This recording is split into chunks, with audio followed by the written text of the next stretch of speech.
अस्सलाम वालेकुम। आज की जो वीडियो है वो काफ़ी इंपॉर्टेंट होने जा रही है फ्रेश ग्रेजुएट्स के लिए या फिर ऐसे स्टूडेंट्स के लिए जो अभी अपने 6 टू 8 सेमेस्टर के अंदर हैं, जो इंटर्नशिप की तलाश में हैं और उनको ये मसला आ रहा है कि ना तो उनकी सीवी जो है वो शॉर्टलिस्ट हो रही है, ना उनको कोई कंपनी अप्रोच कर रही है, ना उनको कहीं पर इंटर्नशिप मिल रही है, तो वो किस तरह से अपने करियर का जो है वो स्टार्ट करें। And make sure to follow my LinkedIn page as well, जो मैंने नीचे डिस्क्रिप्शन में दिया हुआ है। वहाँ पर मैं अक्सर रील्स अपलोड करता हूँ जो आपके लिए काफ़ी बेनिफिशियल होती हैं, शॉर्ट शॉर्ट रील्स, तो उसको जाके फॉलो कर लो। So let's get started. अच्छा, सबसे पहले जो मसला होता है वो आपका होता है सीवी से रिलेटेड, कि आपके जो सीवीज़ हैं वो आपने अच्छे से नहीं बिल्ड किए होते। आपने जो है उसमें कुछ की सीवीज़ के अंदर आपने यूज़लेस इन्फॉर्मेशन डाली होती है, ऐसी इन्फॉर्मेशन जो चाहिए भी नहीं होती आपने वो वहाँ पर मेंशन की होती है। दूसरा, आपकी सीवीज़ के नेम नहीं सही होते। लाइक आज मुझे किसी ने अपनी सीवी रेफ़र करने के लिए दी है and the name of the CV was mycv.pdf। अब मेरे पास 100 रेज़्यूमे आए हैं, तो मैं उसमें से mycv.pdf जो है वो क्या समझूंगा कि किसकी सीवी है। तो अगर वो नेम के थ्रू आप प्रॉपर एक मेंशन कर दो, like my name is Zahid Yusuf, तो मैं लिख दूंगा जाहिद यूसुफ resume.pdf या फिर जाहिद यूसुफ cv.pdf। इस तरह से अगर आप मेंशन करोगे नेम वगैरह, तो ये जो है अगले रिक्रूटर का जो काम है वो काफ़ी आसान कर देगा। अगर आप उसकी ज़िंदगी आसान बनाओगे तो वो आपकी ज़िंदगी आसान बना देगा। तो आप जो है सीवीज जो है अच्छे से बिल्ड करो, सीवी के अंदर यूजलेस इन्फॉर्मेशन ना डालो और सीवी को जो है वो एटीएस फ्रेंडली रखो। उसमें ये सब कुछ ना डालो कि आपने पूरी डिग्री के अंदर कुछ भी कोई वर्ड सुने हैं टेक्निकल, तो वो आपने सारे के सारे सीवी में मेंशन कर दिए हैं to make it go on 3 pages. आपकी जो सीवी है वो मैक्सिमम 1 पेज की होनी चाहिए और उसके अंदर यूजलेस इन्फॉर्मेशन नहीं होनी चाहिए। सही सही सीधी सीधी इन्फॉर्मेशन होनी चाहिए, जो आप हो, जैसे आप हो, जो जो आपने किया है रियल में, वो सारा कुछ इसमें मेंशन करना आपने। नेक्स्ट चीज़ ये है कि जो अभी स्टार्ट से कुछ सेमेस्टर में हैं, शुरू वाले सेमेस्टर्स में, तो उनके लिए ये एडवाइस है कि आप अपना सीजीपीए थोड़ा सा जो है अच्छा मेंटेन करो, क्योंकि आजकल कंपटीशन काफ़ी ज़्यादा हो गया है। तो मोस्टली जो कंपनीज हैं वो अब स्क्रीनिंग करना शुरू हो गई है on the basis of CGPA. University की बेस पे भी करती हैं, बट सीजीपीए की बेस पे वो क्या करते हैं, स्क्रीनिंग करते हैं। अगर तो आपका सीजीपीए अच्छा है तो आपको फिर इंटरव्यू के लिए बुला लेते हैं, अदरवाइज जो है आप उधर से ही जो है स्क्रीन आउट हो जाते हो। लेकिन जो अभी 6 टू 8 सेमेस्टर में हैं, जिनके पास अब टाइम नहीं है अपने सीजीपीए को इम्प्रूव करने का, तो आपने डिसहार्ड नहीं होना। ऐसी कोई बात नहीं है, कुछ कंपनीज ऐसी भी हैं जो आपकी सीजीपीए की बेस पे आपको जज नहीं करती, आपको वो फिर भी बुला लेंगे। तो आप किसी एक कंपनी को जो है वो टारगेट ना करो। आपको लिंक्डइन के ऊपर जितनी भी पोस्ट मिलती हैं इंटर्नशिप से रिलेटेड या फिर फ्रेश ग्रेजुएट से रिलेटेड, अगर आप फ्रेश ग्रेजुएट हो तो आप उनमें जो है अप्लाई करो।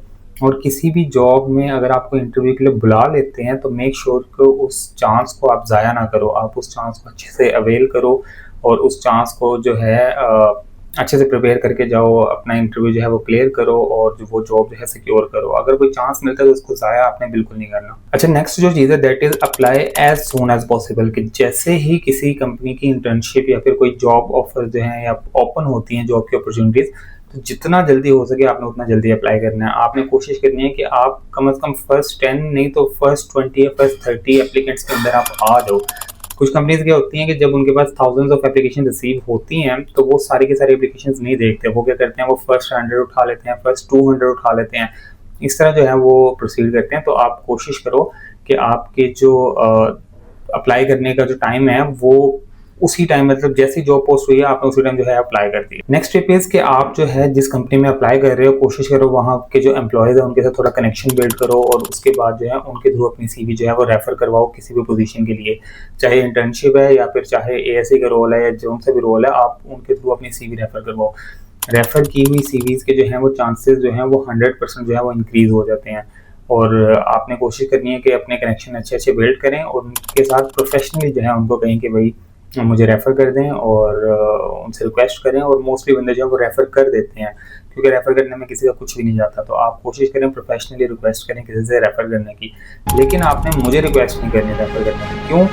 अब मैं तो पहले तो रेफ़र करता नहीं हूँ बंदे, ठीक है, क्योंकि काफ़ी सारे आप लोग हैं, फॉलोअर्स मेरे इधर भी हैं और लिंक्डइन पे भी है। काफ़ी मुझे दिन में ही 3-4 रिक्वेस्ट आ जाती हैं बच्चों की कि भाई मुझे रेफ़र कर दे। तो मैं अब सबको तो रेफ़र कर नहीं सकता, इट इज़ नॉट फिजिबल।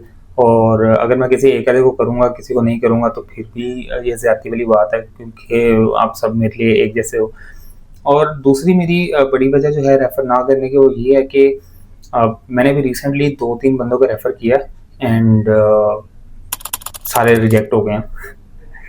तो इसमें सीन ये है कि अब मैंने रेफ़र किया, वो रिजेक्ट हो गया, उनका इंटरव्यू रखवाया मैंने, वो रिजेक्ट हो गए हैं। लेकिन अब होगा ये कि जो HA में है, जिसको मैंने रेफ़र की थी प्रोफाइल्स, अब उसको पता लग गया होगा कि यार ये जो जाहिद है ना, ये अच्छी रेज़्यूमे हमें नहीं रेफ़र कर रहा, तो आइंदा के बाद ये जो भी बंदा रेफ़र करेगा हमने उसको इंटरव्यू के लिए नहीं बुलाना। क्यों? क्योंकि ये ऐसे बंदे उठा के हमें रेफ़र कर देगा। इनिशियली जो है मैंने अपने जब दोस्तों वगैरह को कुछ को रेफ़र किया था, उनके थ्रू कोई रेफ़रल आए थे, वो जब मैंने रेफ़र किया था तो वो बंदों का इंटरव्यू क्लियर हुआ था, इसलिए उन्होंने मेरे रेफ़रल बहुत जल्दी उठाया और जल्दी से उनका इंटरव्यू स्केड्यूल वगैरह करके उनको बुला लिया इंटरव्यू के लिए। लेकिन वही सीन, आप लोग तैयारी करके नहीं जाते और खुद तो क्या कहूँ मैं अब, तो मेरी भी जो है वो इंसल्ट होती है इस चीज़ में कि भाई मैंने एक रिसोर्स रेफ़र किया लेकिन वो फर्स्ट इंटरव्यू नहीं क्लियर कर पाया, तो that's really bad.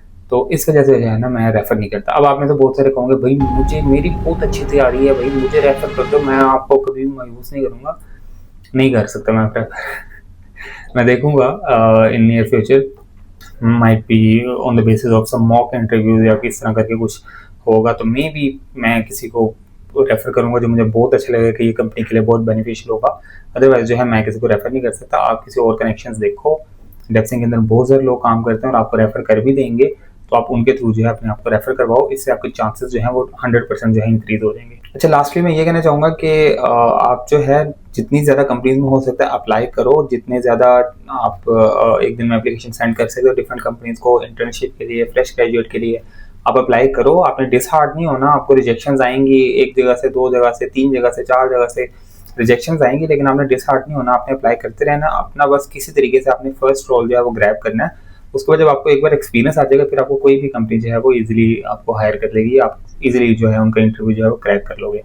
So make sure to apply to every opportunity you see जो आपकी जेडी से रिजेंबल करती है, आपकी जेडी को मैच करती है जो आप ढूंढ रहे हो, तो उसमें do apply and hope for the best.